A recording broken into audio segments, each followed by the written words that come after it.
All right. Hey, everybody. Welcome back to the show. Sarah, thank you so much for taking the time to do this. Thanks for having me. I've been following you on TikTok for a little while now and watching the chaotic behind the scenes of being a working actor. Yeah. And before we dive into all of that, I want to go before you started on this crazy journey. Like, what's the first time you remember really connecting with a film or a television show and you had that little spark of like, this is amazing. Like, I want something to do with this. Yeah. So it actually wasn't a film or television Hmm. show. It was seeing Beauty and the Beast on Broadway. Okay. My parents took me to see that, and the energy in the theater. I was like weeping as like 10-year-old, Yeah. and I knew that I needed to be involved in that in some capacity. It seems like for a lot of people, there's that thing that hits very early on, whether we're talking entertainment or sports or whatever it is. There's always that, like, oh, I was 10 years old and this happened, or I was 6 years old and this happened. And then you fast forward a little bit, and like all through high school, there becomes this debate of like, okay, I really like this. And then the parents say, that's nice. Here's your law school, or here's medical school, or the flip side. And here's all the things you need to try to pursue this. We'll try to support you. Like, what side did you find yourself on? Did you have support and encouragement to pursue this? Or was it kind of like a, that's really nice. What are you actually going to do? So I actually didn't know I was going to pursue it full time as a career Hmm. until I was a junior in high school. And even Okay. then, I had my doubts. I was sort of always active in music type stuff. Like I started with violin, that went into flute, that went into doing like local theater, and then begging my parents for voice lessons. And of course, I had that experience that I mentioned, but I didn't necessarily think to myself that it was even an option to do that full time.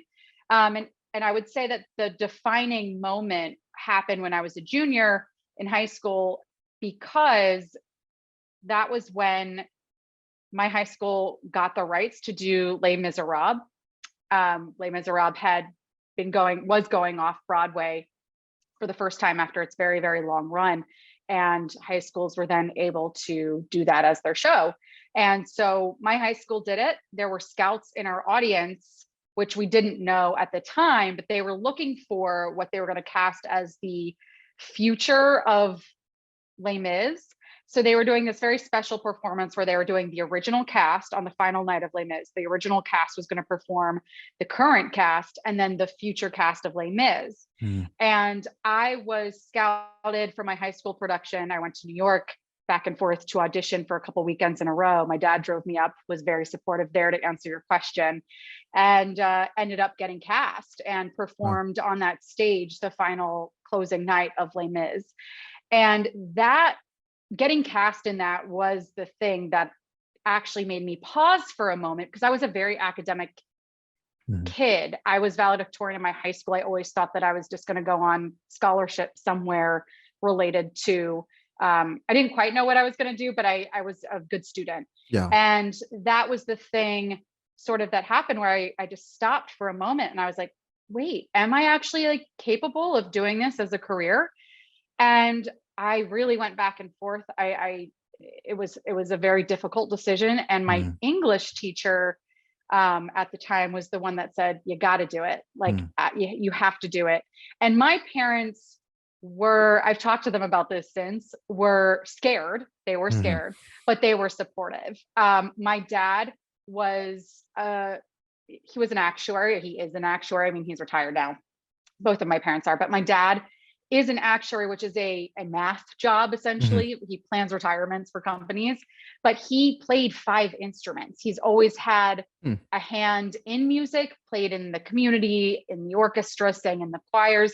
And his dad made him go to school for math because he didn't believe in an artistic career, and Oh, wow. therefore was supportive of me. My mother was an art teacher. So she also had an artistic side, always sort of like painted and did commissioned work on the side. And so both of them understood. They had compassion for me. But of course, as parents, they were scared because it's a very difficult career path. Right, right. Tell me a little bit about the feeling of, I mean, performing in high school is a great experience. And there's, I mean, a lot of people start in that realm, but getting cast into a quote unquote serious production and like getting to go perform on a stage in front of an actual audience, like tell me the feeling of that, because that's really the moment where you're either going to get up on stage and go, oh my God, I'm never doing this again, or you're going to fall in love with it. Like, what did you feel stepping onto that stage? And it was insane. I mean, it's that umami feeling, right? That you get from food, but like Mhm. in person. Mhm. I remember looking out into the audience and just I saw faces that I recognized, which Mhm. is crazy because this was a big event. Yeah. So I remember like I think Rosie O'Donnell was there. Like there were like That's not the name I people that expected I when you I said know my it performance of Les Miserables. but there were people there that I recognized. I mean, aside from that, I mean, there's just the expansiveness of a Mhm. Broadway theater. And then it's a lot of nerves. It's Mhm. definitely a lot of nerves. I mean, I still get them. They never go away completely, I don't think. But nervousness can be tinged. I think there's a very fine line between fear and excitement. Mhm. And and there's a lot of overlap there. And so I find that my best performances, my best experiences are the like proper blend of those Mhm. things. And that is sort of what I experienced when I stepped out onto that stage. Whether you're on screen or on stage, what's the thing you do to push past that feeling that holds 90% of the world back and, makes the rest of the world say you're crazy for doing that? Like, number one fear is public speaking. So like, what do you do to kind of tap in and push through that, or I guess temper that and make it more of a propellant than something that stops you? Yeah, well, I think at the end of the day, if you ask what that fear is really about, it's that people aren't going to like you and that you don't think you're good enough, right? Mhm. Like, I think if we ask ourselves what that is, at least for me, I won't speak for everyone, but for me, that's where that comes from. Mhm. So if I can change that from a selfish thing to how can I be of service to this production or this story or this director or this playwright or whatever, then I'm able to have a goal that Mhm. isn't what are they going to think of me? It's Yeah. how can I actually serve this beautiful thing that I'm a part of? Yeah. Let me ask you a question on the flip side of that. And this is sooner than I expected to get into the practical side, but it's something that I think about all the time, especially dealing with actors. You have this idea of wanting to be of service, what I think is a beautiful thing. What can I bring to help this as a communal project come to life? But on the flip side of that, there's things that make you uniquely you. There's things that you're bringing that are your vision or your personality. How do you go into a role or an audition or any kind of performance realm and try to get out of the mindset of like pretending to be what you think they want you to be, or trying to Mm. fit the part that you think that a casting director or a director is wanting to see?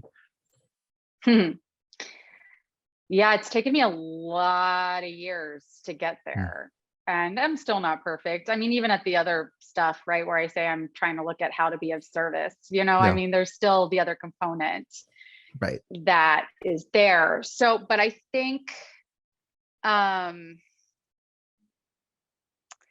the times I have to look at my previous experiences. Yeah.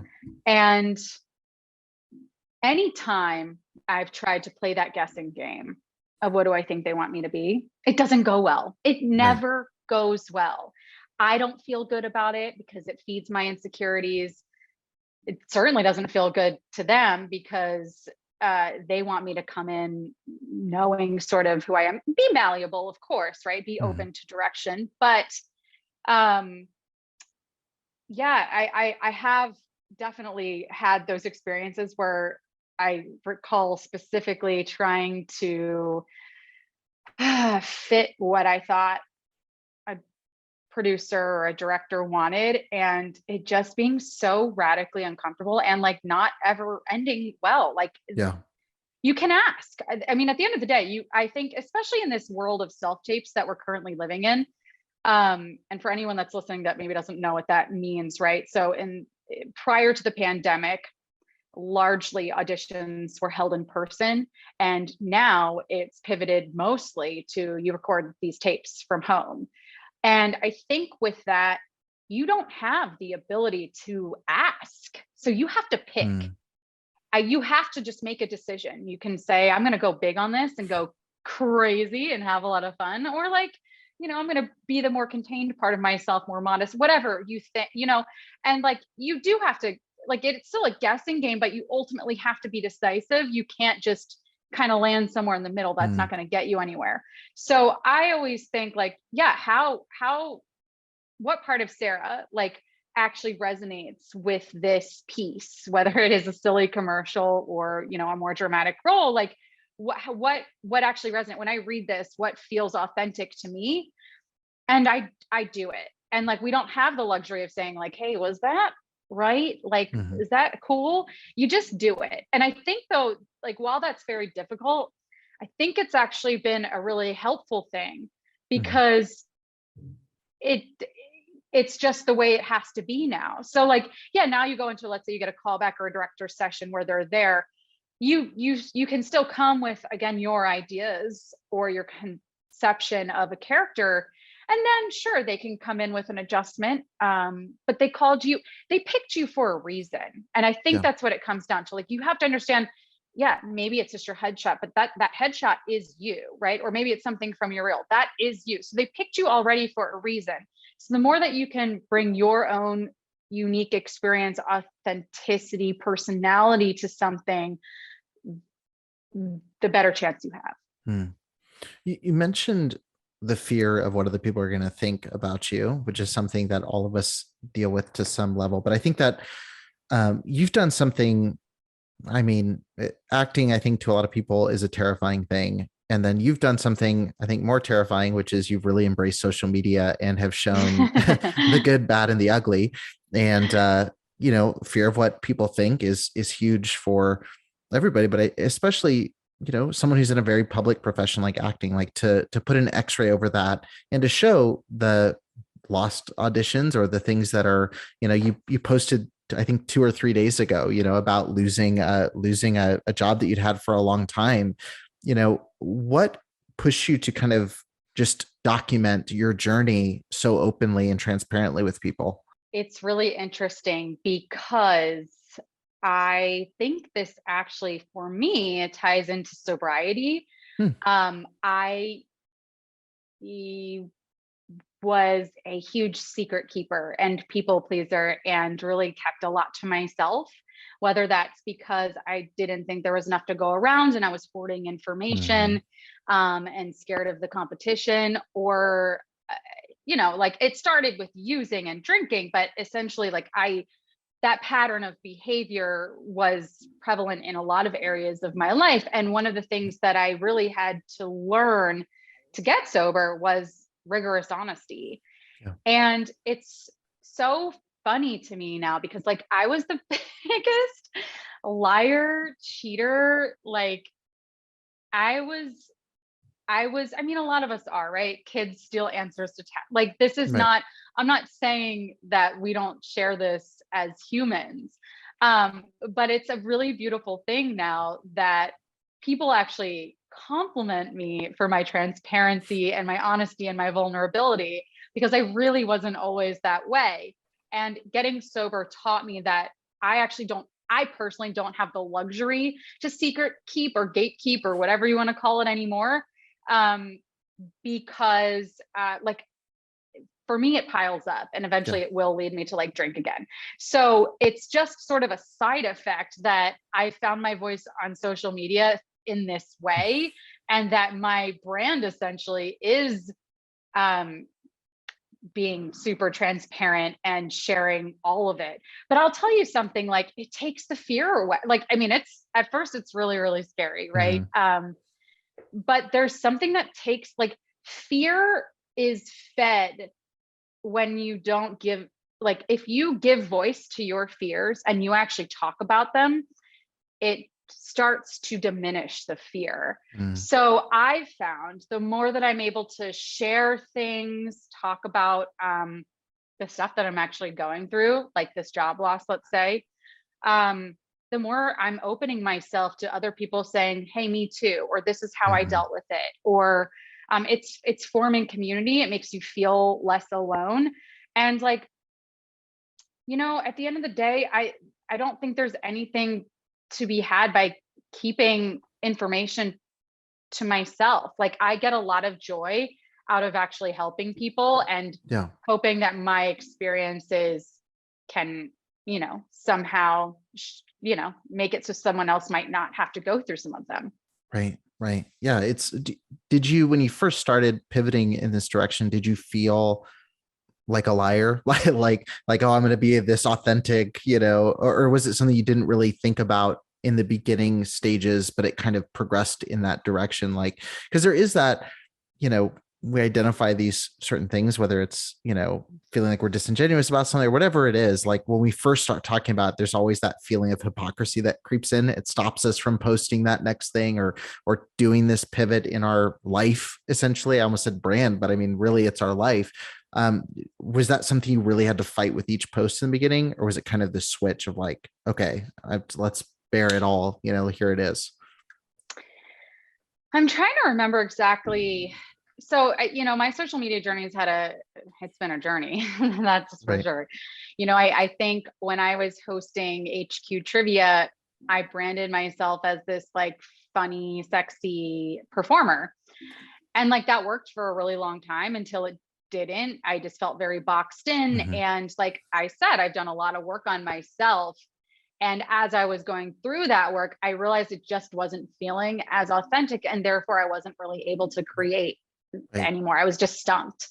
And so I wasn't, during the pandemic, it sort of hit I think with a lot of us, it doesn't feel that, there was just so much going on in the world and also I was relapsing.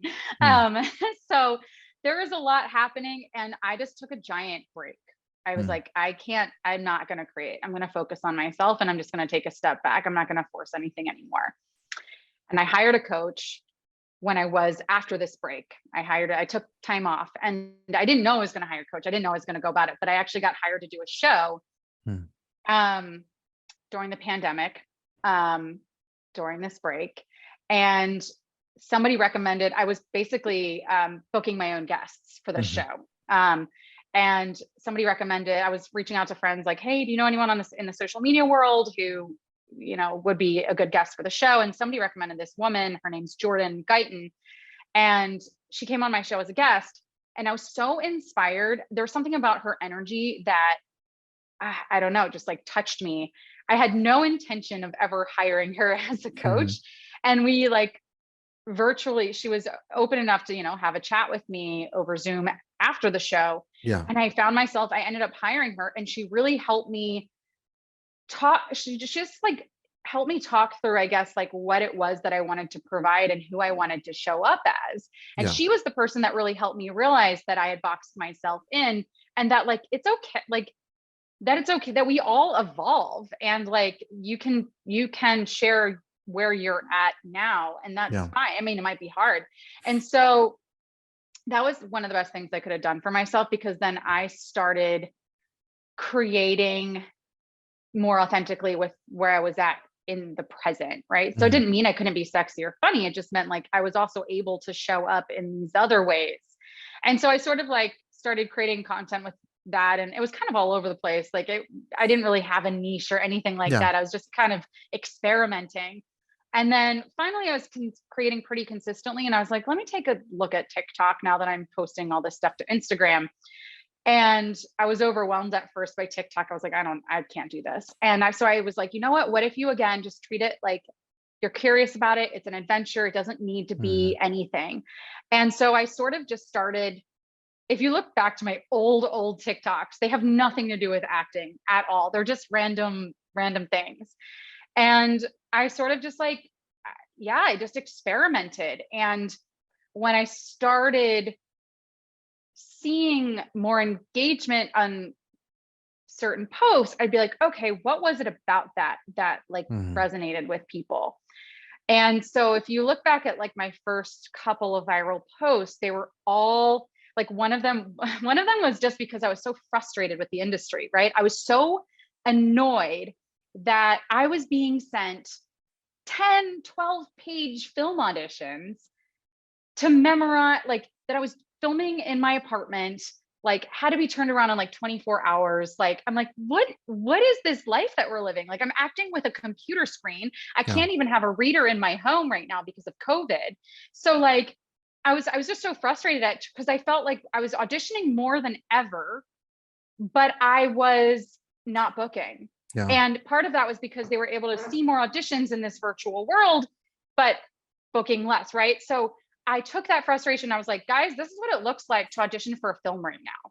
And it was sort of out of frustration that I showed like what it actually looks like. Cause I'm like, people don't understand what we're Mm-hmm. doing behind the scenes. Like they Yeah. think it's either like you're a starving artist or you're like, you know, in the big You're a pictures star. in Yeah. Hollywood. Yeah. Yeah. And like there's my friends, we're all somewhere in between. You Yeah. know, there's a journey that happens, of course, but Right. we're all somewhere in between. And so I wanted to show the in between. Yeah. And that's what started resonating with people. And you can't show the in between if you're not like, the in between is my life. It was literally, I mean, it's what I'm living on a regular basis. It's the Yeah. easiest thing to create because it's actually like literally I'm just showing what I'm doing every single day. Yeah. And I was like, oh my God, this is what people want to see. And this is what I love to, I just had no idea. I couldn't have predicted that was what people wanted to see. And this goes back to what you were asking, right? Because you were like, oh, how do you not do the game of like, how do you go into it saying, oh, I'm not going to guess what the director wants. It's the same Mhm. thing here. Every time I've let myself just sort of give myself permission to do whatever, right, and explore and not have to churn out a result, or like, that's when I have the biggest success every single time. And that's what happened here. Like I couldn't have, like, in hindsight it seems obvious, but like it took me years. I was creating content for Yeah. years and it took me years to get here. Yeah. Well, it's the Gary V thing, right? It's like the document, don't create kind of mentality. And it is, Mm-hmm. it's such a weird thing when you're like, because I mean, I still do this. Like I've been working and, doing podcasting for the last like 2.5 years, and things will be working like literally, oh, everything's working well. And then I'm so close to it that I don't see what people see. So I'm just like, oh my God, what do I do? Do I need to pivot? Like, I don't know what to do. And it's just what you're already doing. Like, that's what people want to see. It's like with your content, what's compelling about it is that, for you, sometimes it's probably even hard to know, like, is this something interesting? But that's what people want to see, is all those things. Like, they don't see scripts show up in the mail, and they don't see, there's literally writers on TikTok now that are like, here's how much I get in royalty checks, like that they've probably been getting for years. But it's interesting for people to check that out and see how what this other version of life looks like. It's really interesting. I got to ask you about this, because I mean, it's probably where a lot of people have seen you. You ended up on Ellen in a very interesting way, which is with the Shiny Heiny infomercial. Tell me a little bit about that, because you mentioned on the show, like that was a spot that you booked that you weren't particularly proud of, and then all of a sudden you're sitting on national TV with Ellen, which is like a dream spot for a lot of people to get to. Like, what was that process like emotionally? Was that something that you were like, oh man, this is like a weird way to end up here? Was it something you were excited about? It was an unexpected, like, exciting moment. Like, what was kind of that situation? How'd that go down? It was wild. I, really push new actors and encourage people to submit for anything. Like, Mhm. listen, within reason. So like, I never would want someone to do something they're uncomfortable with. Right. You should also know your worth, all of those things, right? But in the beginning, especially, and honestly, I still submit for a lot of things these days, especially in the last couple days since I've been unemployed. My bar has gone down a little bit. And because you really truly don't know where something might lead. Like, Right. in my experience, I, again, can never predict where something's going to lead, ever. Even HQ was like, it was nothing when I Yeah. latched onto it. Like, it was in beta. It had no name. Like, it was nothing. So this is a similar story. I sort of was submitting myself for jobs on one of the casting breakdown sites, and there was a job for a request for an actress for an infomercial. And I was like, oh, that feels like, something that's sort of like in the actor's requirement, Yeah, like you check it must off. do Yeah. an infomercial at some Right. point, right? Law and Order, like, so I submitted myself, and it did list the name of the product, but it was spelled incorrectly. So it said the Shinny Hinny, and it said it was a personal cleaning product. So, you know, nerd me would not have put it together that someone doesn't know how to spell properly. Yeah. And I get to set essentially after being cast and find out that it's what you mentioned, my shiny hiney, and that it is in fact a brush that cleans your butthole, which truthfully I didn't even know existed until this happened. Well, it literally looks like a It looks like fake a toothbrush. commercial. Yeah. It looks like a toothbrush for your butt. You don't want to And it get those looks like, mixed up at all. and it looks no, and it looks like a fake commercial. And so, I shot this thing. I mean, I was resistant. I got there and I was like, "Ooh, no, I'm not doing this." And then, if you go online, you can watch the full story Yeah. of what sort of transpired. But essentially, they talked me into it. I did it. Was like, no one's ever going to see it. It's whatever. And then 6 months later, the producer from the infomercial texts me a link to the Ellen show from that day. And like she and Kristen Bell are literally showing my infomercial, and like, talking smack about it. And so the next day, the same thing happened. I mean, I wouldn't have known, but the producer sent me another link, and it's her and Kate Hudson. And so finally, I'm like, as I always do, all right, how can I make the most of this opportunity? What can I do here? You got to create your own opportunities really in this industry so much. So I wrote on Ellen's Facebook wall, and I was just like, you guys might be making fun of me, but my butt's been cleaner than all of yours for months now, or whatever I wrote. And yeah, sure enough, the next day I got a call from a producer over there. They're like, we don't know how this happened, but somehow it's turned into Shiny Honey Week. We want to fly you out here. And yeah, I essentially went out. I will also say that was the first time I had attempted getting sober. So I was like it was just a lot. It was a lot. Like I was very emotional because it felt like one of those signs, like from the universe, like, oof, I'm going to get emotional, but like, you're doing the right thing, right? Like I was maybe like 2 months in, and into my sobriety, and that literally I'm going to be on the Ellen show. I'm flying across the country, and it just felt like one of those like experiences where I was given a sign from the universe, like you're doing it.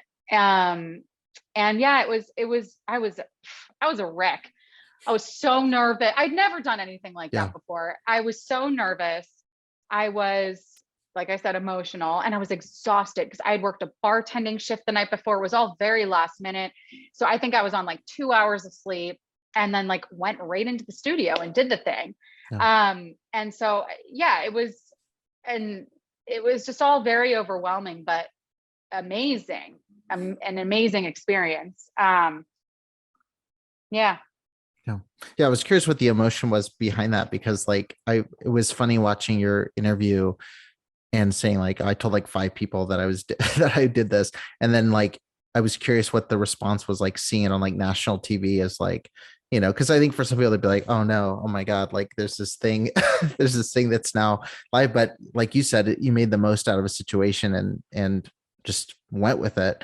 And I think that's a really cool opportunity to happen, like in a very unconventional way. Like I'm sure you envisioned yourself on the Ellen show at some point, but in a totally different, Not in that way. format. That's funny. Well, yeah. So I guess now, like, just pivoting kind of into the practical, like we've mentioned social and the documenting side of things. But obviously, like you mentioned, the pandemic has affected so much of, during the pandemic, everybody had to be home. So self-taping was a thing, but also, it affected shoots. It affected probably how things will be done forever, because it opened eyes to say like, oh, we don't need to have people come in. We don't need to do this here. We can have people do this from home. Um, how much has the industry pivoted due to COVID? And how much of that do you think is going to stick around? Like, do you think there's going to be lasting impact as far as like how auditions are done, like for actors that are just getting started? Like, is it a whole new world? Like, how do you think it's going to affect like in a lasting way? In terms of, I mean, we can start with auditions. Like I don't see it going back anytime soon. I'll say that. I had, I've had maybe 3 in-person auditions, and I audition a lot. So yeah, I mean, I also think they're booking directly. There's less callbacks. People are booking Hmm. directly from first tapes. That's happening a lot too. I actually just talked to a friend of mine who got booked for the lead of a Lifetime movie, and Hmm. it was from his first tape. That's it. They didn't do a chemistry read with the other lead. Like, and this is, I heard this from my agent that this is more and more common. Hmm. And that's why, so I hope if any actors are listening, if you're feeling like you're not getting the callbacks or the bookings that you used to, it's a bigger pool of people. There's just more people. They can take people from anywhere in the world right now, Hmm. essentially. So it's more competitive. They can see more people because they don't have to rent out a room for an X number of time, because because they have to pay for the room. Like now they can sit in front of their computer, take all these tapes and look through them. So I'm assuming that they can watch more tapes. Um, and then they're booking straight from tapes. So like if you're used to getting callbacks, there aren't as many callbacks anymore. And callbacks, at least previously, told you were like, it was like a sign of validation. You're like, Yeah. yeah, okay, I'm close. I didn't know Yeah. cigar, but like I'm close. Yeah. And that's happening less. Um, I will also say I saw a really great, I think I'm going to do a TikTok about this too, but I saw someone talking about this the other day. Like, I've gotten lazy. I've gotten so lazy because I'm overwhelmed with the number of tapes. I'm not putting in the work that I used to as an actor. Mm. It's kind of, it feels like, what's the point? I'm like, they're going to know like like so much of it is a look or whatever. So like, I'm not doing the scene study. I'm not breaking down, like, I'm not making the choices. Like, Mm. yeah, maybe I'm creating a moment before, like, I'm not, but like, and half the time I'm not memorizing lines as much. I'm putting stuff into a prompter because I'm just like, it's a numbers game at the end of the day. Mm. That's what it feels like at this point. And like, I cannot be memorizing for some of these 10 pages, 10 pages, 10. I'm not doing it. Like, especially if they know from the first, like, I'd rather a casting director send 2 pages where I can put in the work. Then from the first 2 pages whether or not you're interested, and then Yeah. we can do more for a callback. But that's just not the way the things, it's not working like that right now. Mm. So I feel burnt out. Like, I think a lot of people are just getting lazy. Like, Mm. we're not doing the work that we used to. Or again, I'll speak for me, but I did see someone else speaking about this. So that's another thing in terms of auditions. I think new actors, oh gosh, I mean, I just wonder what that's really like, because there's something about, like, there is a beautiful thing about the self tapes, and like part of me does love them. Like, I Mhm. love the ability to tape on my own schedule, sort of, right? Mhm. Within, there's a deadline, but like on my own schedule and not having to go somewhere. You have to learn how many takes to do, right? Because like in a room, you would go in, you would do the thing, maybe get an adjustment, do it again, and you're done. Mhm. Now you can be a perfectionist if you want, right? Mhm. So you could do a take 20 times, and like at the end it's probably getting worse. For me, I've learned my magic spot is like 3 takes. That's Mhm. really, if I keep doing it after that, I'm choreographing it. It's not authentic. But like, especially if you're newer, I imagine, like, it was taking me more time because I was just doing it over and over and over again, trying Mhm. to get the perfect take. And that's not possible. So, and also just like, I just think new actors, like, even classes aren't really, there's so many virtual classes, and Yeah. how much really can be done over a virtual, I don't know. I've been, like I mentioned, lazy. I haven't really wanted to be in class since everything's been Yeah. virtual. I'm kind of like, what's the point? I need someone to vibe with me in person. I need a scene partner. I need a, so it is different. It's very different. And then like, I guess let's talk about sets. Now, I guess these days, aside from the precautions that people are obviously people can go online and read the regulations around, let's say how food is prepared or doled out, right? How like there are some vaxxed set, you need to be fully vaxxed, some you don't. COVID testing, masks on set, every set is different. Yeah. So you don't know, you also, I think it's weird because you don't know what you're walking into. Like, I mean, I guess that's always been a part of the industry, especially if you're doing non-union projects, there's no regulations. So like you could walk into something and it could be bare bones granola bars and they're going to work you for 12 hours. Whereas, a union regulate. So, but I think that's even more so because now it's like, okay, add in the fear on top, like add in like more ways to feel unsafe or, I've had sets where they didn't require COVID testing. And I'm like, am I willing to do this? I had to do a kiss the other day where we COVID tested, but like, do I trust that the other person really COVID tested? People, you don't know. Yeah, there's a lot to think about you wouldn't have thought about a couple of years ago.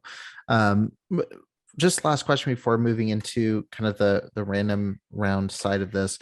For social side, I mean, obviously you built a pretty large following and people have gotten to know your brand, like your personality, and like you've got a large group there. Are you seeing any correlation between like success on social media, virality on social media, gaining a following there, transitioning into getting work and jobs? Because I think there's people who do, I was interviewing someone who does makeup effects earlier, I was talking about people that are doing these makeup effects on TikTok and spending hours crafting them. Do you feel like that helps with, getting the attention of anybody who is hiring for these jobs? Or is it something that's kind of, it's a parallel thing, like it's another hustle to do on the side? It's both. I mean, I can give a real life example. This actually happened before I even had TikTok, but when I was hosting HQ, there was a big producer who would play, and he's told me this story since, that sort of he loved my energy on the show, went back, as a lot of people do these days, like where do you go when you want to know more about a person? You go to their social media or you Google them, right? And their social media pops up. So I think it can be sort of an assist there, right? So he came back. At the time, I was still creating a lot of comedy sketches on Instagram. So he came back and he was like, oh my gosh, this girl is writing, shooting, doing these comedy sketches. Like I'm inspired. I want to work with her. And he ended up casting me in Dirty John, which was on Bravo. And actually he's like sort of even a mentor to me at this point. He's like helping me, working with me to get my pilot read and seen and stuff. So like that is a direct example, I think, right? Like saw me on something else, goes to check me out on social media. And I think though a lot of casting directors do that these days, right? They have to, not everyone, but your brand is important. People don't get jobs for reasons, and they do get, like, sometimes it doesn't make a difference, but if it's between two women that, one has 1 million followers and one has 1,000, that 1 million is built in views on a film, right? That's built in marketing right there. So I think my perspective on it is like, you can use it, you don't have to. I, again, have really come to believe that like, I got to use what tools are available to me. And these days, this is a real tool. In terms of actually getting stuff from, like, let's say my TikTok, now that I have that, I actually did have a casting director. So I was submitting myself for jobs maybe like 2 months ago, a month ago. And this casting director texts me and she said, hey, I just sent you a request for this commercial audition. But I wanted to actually just go out of my way to tell you, like, the reason you're being brought in is because I follow you on TikTok and like, it's working. So keep doing what you're doing. And I think it adds credibility, right? If someone were to go now to my channel and say, oh, this girl's a professional, like she actually knows what it's like to be on a set. She knows how to audition. Like, it adds, I'm not just some for me at least, I'm not just some TikTok rando who's like out there making dance videos. Nothing wrong with that. That's Yeah. another brand. But like for me, it adds to, I do hope that at one point someone's going to be like, do the search, right? Let's say I auditioned for some film and they happen to take an extra minute to go to their to look at the people they're considering socials, and they're like, you know what, either I want all these fans to be watching my movie, that feels like a plus, or like she feels like she knows what she's doing and I really like her vibe, I want to work with her. Like I do believe that will work as an asset in my favor. I just don't know when. Yeah, you've been putting in the work. At least, at the very least, it's a proof that like you didn't just pop up on the scene, and start throwing yourself out. It's like, oh, here's the track record, of all these different things. So yeah, I think that's huge. I'm going to take the last few minutes here and ask you some questions. I ask everybody that comes on the show, and so we'll try to move through these, but there's always a couple that stump people along the way. First and foremost, what do you think is the best decade of film history? Super easy. It's not, because I'll be in the brand of honesty. I'm the worst with, I never watched stuff growing up. And I've been really bad about going back and like looking at classic stuff. So I don't even know if I have an answer for you. Like I generally, like, I had to study film history when I was in college at NYU. So like I do know some, but I feel like I'm playing catch up as an adult. Like even like we didn't have cable growing up. So like I didn't watch the stuff that kids my age were watching. I truly, like, I'm not even going to make up an answer. I don't necessarily have an answer because like I wish I were more educated on film history. So on the flip side of that, like what inspires you in the acting realm? Like, do you have certain people that you have watched, or is it more working with different coaches, and is it kind of more in that realm? Yeah, I also I watch a lot of, I make up for it now. So I'm not watching past stuff, but I'm watching tons of stuff that's available now, movies and streaming, everything. So like I've definitely made up for it in recent years, but I haven't necessarily caught up on my history. And I mean, there's always going to be bad stuff, but there's so much quality writing and acting and filmmaking these days. Like it's really, like, I mean, come on, can we talk about the fact that I haven't actually watched them yet, but like the last two Stranger Things episodes were literally like full-length features. Like, like, I mean, it's just, it's the quality has really changed. It's incredible. Like I love HBO. Like I think what they make, I mean, I love so many shows, but I think there's HBO, if you're listening, that's where I want my show to live. Right. But like, I think there's so much quality to be inspired by these days. You had asked a pre-question about like who inspires you, right? Like Issa Rae, like created Insecure. She shot that thing, like it was on YouTube. It didn't look great, if I'm being completely honest, but like she turned it into this incredible series, and she grew so much as an artist, and to me that's so inspiring. Like she built something from the ground up that she believed in and hustled to get there, and literally like was amenable to like and malleable enough as an artist to receive feedback and get better. And like that, to me, that's what inspires me. Yeah, that's awesome. What of your work do you feel is the best representation of who you are as a creator? Is it something you've worked on? Is it the social side? What do you think best represents who you are as a creator? Yeah, I do think it's the social stuff, which is so weird because I've never been asked that question. But I think it's very difficult if you're still sort of like if you haven't been given the meaty roles, let's say, or like the job of a lifetime or the role that really resonates with you. I've really pieced together a bunch of different spots here and there. I will say like one role that I've played multiple times in different, like for different people, has been like the wacky, like QVC host, like with the Purge and that. With the Purge, and I've done a couple commercial things that way too, and that really is a lot of fun for me. I think that really is a nice blend of my comedy background and hosting, and so I think that's really, really fun.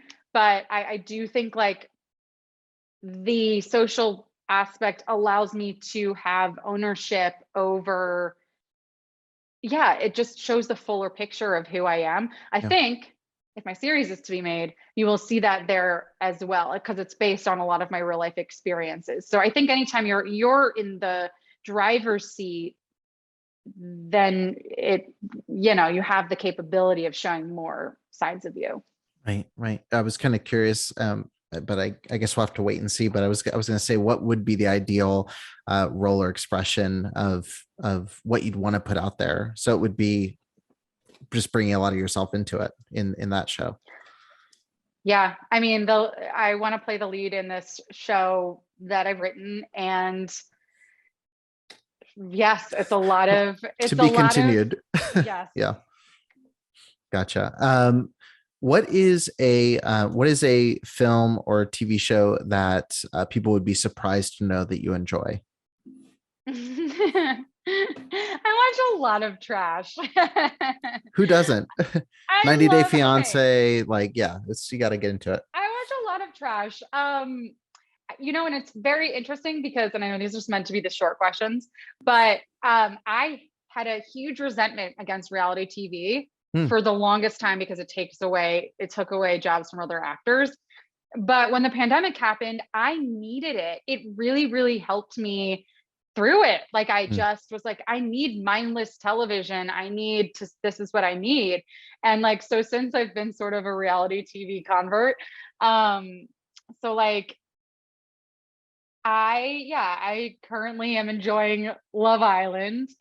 I also am watching a show right now. It's terrible. It's terrible, but I'm enjoying it. But I know it's terrible. And the only reason it comes to mind is because it's literally what I'm currently watching. I'm embarrassed. Outer Banks. Do you know it? I don't. I'm going to Google it to see how embarrassed you should be. Bad. It's so bad. But I'm enjoying it. It feels like a version of reality TV, and the fact that like what you're watching is garbage. It's like a soap opera with teenage kids going on a treasure hunt. That's literally what it's about. I see the vibes. I've got like a little mood it's like board Riverdale on meets it's terrible, but I'm enjoying it for what it is. I think that sometimes I have to watch TV. You can look at it and be like, this is what this is, and it's filling this need for me, Yeah, absolutely. If you were given the green light to and I guess we'll leave your pilot to the side, but if you were given the green light to make or remake any type of project, what would you choose and why? The Outer Banks feature film adaptation, maybe? No. God, what shows have I been watching that I love? Make or remake? I've been watching so much television. Maybe I'd like to be one of the pop stars in like a Girls 5 Eva, but that's like still currently on television. I'm drawn to dark comedies. Like, that's my genre. Like, I love the blend of like real life stuff that people are going through with the addition of relief that comedy brings to it, because like that's life to me, right? Like, it's not all laughs and it's not all drama. So I really, really like that combo. So I'm drawing a blank on like what I would necessarily like remake, but I've literally been watching so much television and I can't think of it, but that's my genre. Yeah. It's funny because I was always like, I just don't watch TV. Like, growing up, I watched like Smallville, and like watched, a couple like big shows, Breaking Bad or like Walking Dead for the first like 3 seasons. And then, but it just always, for me, it was like such a time commitment. And I was like, no show keeps the momentum going long enough. And then starting to watch, like, because it is like you get to like the last few seasons of Smallville and you're like, okay, let's wrap it up. It's like, it's good, but it's just continually going. And then there'd be but then there were a couple of shows like Breaking Bad. It's like you go 5 seasons, you're like, this is perfect all the way through. And you go into The Sopranos and like all these incredible series, Sex and the City, like all these different shows that like keep this momentum going, to them. So I've really gotten into a lot of, especially series, like the limited series stuff, like we just watched Big Little Lies and, all So these good. different really good shows. So yeah, there's been a couple that have really, really stood out. But yeah, then you have your Walking Deads where you're like 13 seasons. I don't know if I can commit to this. Um, Hmm. Last question here, and you've given a lot of really good practical kind of tactical advice throughout, but I ask everybody, what's the number one piece of advice you would give to an aspiring filmmaker who is listening to this right now? Yeah, I think it's probably echoing what I said, which is like make your own Mm-hmm. opportunities, and don't stay open-minded. I think when you to anything, right? Like I think the more you think you know where something's gonna go, or you're not you don't want to go meet that person Mm-hmm. to network or whatever it might be, like I think, or you're scared to show up on social or make the movie that you want to make, a short or what feature, whatever. Like just do it if you Yeah. can, like find the means and do it, because in my experience, it's truly, I cannot predict. Like my brain is this capable of, it thinks this much, right? And in reality, I'm given like this Mm-hmm. much. So yeah, just stay open-minded, I guess would be it. Yeah, love it. Well, thank you so much for taking the time to do this and for sharing so much. And I know you're constantly sharing and all your experiences, but it was really good to get to ask some of these questions. And I know it's going to be helpful for people who are listening. If people want to follow all of your shenanigans in the world of acting, where are the best places to connect with you and get some behind the scenes look at your career? I'm at Sarah Pribis across the board, TikTok, Insta, Twitter, SarahPribis. Awesome. Perfect. Well, thank you so much. Really appreciate it.